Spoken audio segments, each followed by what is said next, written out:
యాకోబు 4:17లో కాబట్టి మేలైనది చేయనెరిగియు అలాగు చేయని వానికి పాపము కలుగును.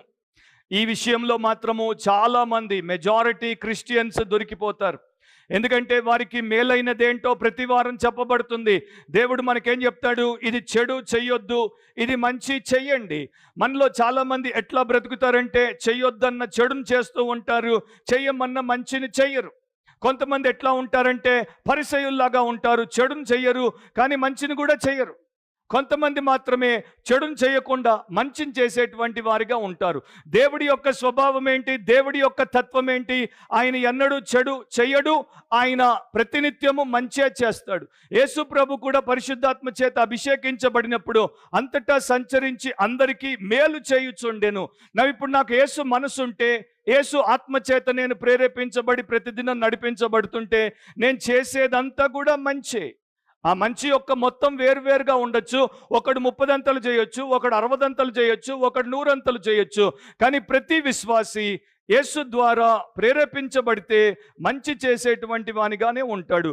కానీ ఈ రోజున ఎంతోమంది బైబిల్ పట్టుకొని తిరుగుతూ బోధలు వింటూ బోధలు చేస్తూ మేలైనది చేయనెరిగి కూడా అలాగూ చేయకుండా ఉంటున్నారంటే వారేం చేస్తున్నారు? ఆజ్ఞను అతిక్రమిస్తున్నారు, పాపము చేస్తున్నారు. ప్రార్థన చేయుట మంచిది, అది దేవుడి ఆజ్ఞ, అయినా నేను చేయట్లేదంటే పాపం చేస్తున్నాను.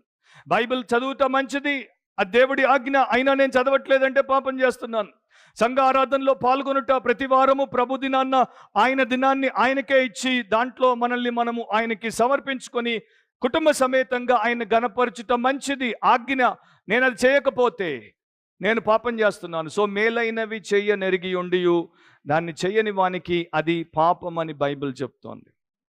మీ ఆఫీస్లో మీతో పాటు 10 సంవత్సరాలు కొలిగ్గా ఉన్నటువంటి వ్యక్తి చాలా బాధల్లో ఉంటాడు. ఒకప్పుడు బాగానే ఉన్నాడు కానీ ఇప్పుడు బాధల్లో ఉన్నాడు. అతనికి పరిష్కారం ఒక్కటే, దేవుడు అతని పాపాన్ని క్షమించి, దేవుడు అతని ఆత్మను రక్షించి, దేవుడు అతనికి తన యొక్క సంకల్పాన్ని తెలియజేసి ఆలోచనతో అతన్ని దీవించుట. మీకు తెలుసు, అయినా కూడా మీరు ఆయనకి ఎన్నడూ సువార్త చెప్పరు. ఎందుకంటే ఆఫీస్లో మీకున్నటువంటి ఆ యొక్క ఒకప్పటి కంఫర్టబుల్ పొజిషన్ ఇప్పుడు దెబ్బతినిపోతుందేమో అనేటువంటి ఉద్దేశంతో మీరు చెప్పకుండా 10 ఏళ్ళు అయిన తర్వాత సడన్గా వార్త వస్తుంది, ఆయన చచ్చిపోయాడు ఆత్మహత్య చేసుకొని. ఒక నిట్టూర్పు విడవడానికి, శవాన్ని చూసి రావడానికి పోయి వస్తారే తప్ప ఇంకో పని చెయ్యరు. సో అదేంటి? అది పాపం.